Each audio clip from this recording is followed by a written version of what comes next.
Bihar SSC में पूछे जाने वाले सवाल देखिए। सवाल तो देखने में आपको लगता है बहुत डिफिकल्ट सवाल लगता है, बहुत कठिन सवाल दिखने में लगता है, लेकिन इसको पढ़ने के बाद पता चलेगा कि इसका क्विक एक्शन में जब आप आंसर निकाल सकते हैं। और ट्रिक जानना जो बहुत ज़रूरी होता है। जैसे क्वेश्चन देखिए क्या कह रहा है, यदि ए बराबर रूट अंदर क्या है 3 प्लस रूट अंदर कितना है 3 प्लस रूट अंदर कितना है 3 प्लस डॉट डॉट, तो निम्न में से सत्य कथन कौन सा है। तो निम्न में से कौन सा, यानी कि ये जो है इस टाइप का सवाल जो दिया गया है, निम्न में से इसका जब सॉल्यूशन निकाला जाएगा तो कौन सा कथन सत्य होगा, कौन सा ऑप्शन सही होगा, ठीक है। तो इस टाइप के प्रश्नों को रूट अंतर में रूट अंदर एक ही संख्या जब रहे तो इसको इस टाइप से सॉल्यूशन निकालेंगे। जैसे कि मान लीजिए इस टाइप का सवाल है, रूट अंदर मान लेते हैं 3 है प्लस रूट अंदर फिर 3 है प्लस रूट अंदर फिर 3 है प्लस रूट अंदर। सबसे पहले 3 को बाहर लीजिए, 3 का हम क्या कीजिए अभिनिष्ट गुणनखंड निकालिए, तो पता चलेगा क्या इसका अभिनिष्ट गुणनखंड 1 गुना 3 हो जाता है। यानी कि आप थोड़ा ध्यान दीजिए इन दोनों का अंतर क्या आएगा। अंतर से आएगा 3 घटाओ 1 बराबर कितना 2 आएगा।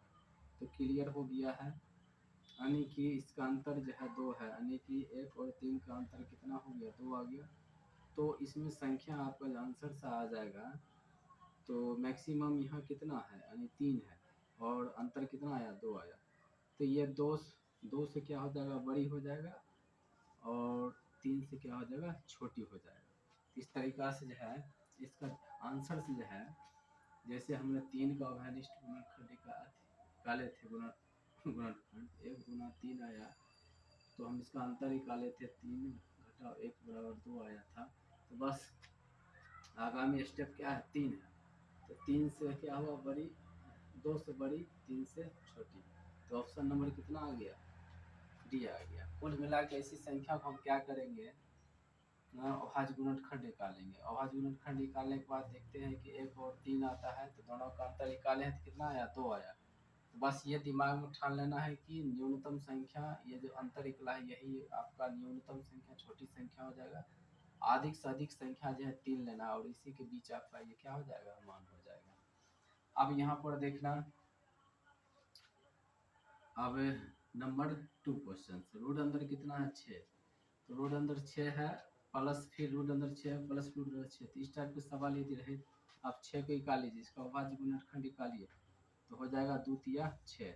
इसमें देखिए सबसे बड़ी संख्या कौन है, अभाज्य गुणनखंड हम निकाले हैं 6 का, तो बड़ी संख्या 3 पकड़ा गया, यही 3 आपका क्या हो गया आंसर हो गया, यानी कि इसको समझने का कारण है। अब देखिए इसमें अंतर देखिए कीजिएगा, तो 3 घटाओ 2 बराबर कितना 1 आएगा। तो जिसमें अंतर 1 हो जाता है तो उसमें क्या किया जाता है कि जो सबसे बड़ी संख्या रहता है अभाज्य गुणनखंड का वही आपका आंसर हो जाएगा, ठीक है। तो आप देखिए यहाँ पर थोड़ा गौर कीजिए, कहाँ है 3, ये यहाँ है आंसर आपका। अब जैसे कि देखिए 12 है, रूट अंदर 12 है प्लस रूट अंदर 12 है प्लस रूट अंदर 12 डॉट प्लस डॉट डॉट इस टाइप का सवाल 12 का आप अभाज्य गुणनखंड निकालिए। इस तरीका से देखा जाए तो 4 तिया 12 हो जाएगा, यानी कि 3 गुना 4 इस तरीका से लिख सकते हैं, 3 चौके 12। इसका अंतर जब हम निकालता हूँ तो 4 घटाओ 3 बराबर कितना 1, यानी कि ऐसे सवालों में भी सबसे बड़ी संख्या क्या हो जाएगा 4, यही हुआ आंसर साहब 400 हो गया आंसर। अब इसमें देखिए रूट अंदर 20 प्लस रूट अंदर 20 प्लस रूट अंदर 20 इस टाइप के सवालों को सबसे पहले क्या करना है 20 का और रूट निकालना 5 चौके 20, यही 5 आपका आंसर हो गया, क्या हो गया 5 आंसर हो गया। चलिए देखिए यहाँ पर मात्र ऐसे सवालों को बनाने में 2 3 यानी कि 5 सेकेंड बहुत हो गया है। तो ठीक इसी टाइप का सवाल जो है ना बहुत सारा पूछा जाता है, मैं अगला वीडियो फिर से लेकर आऊँगा।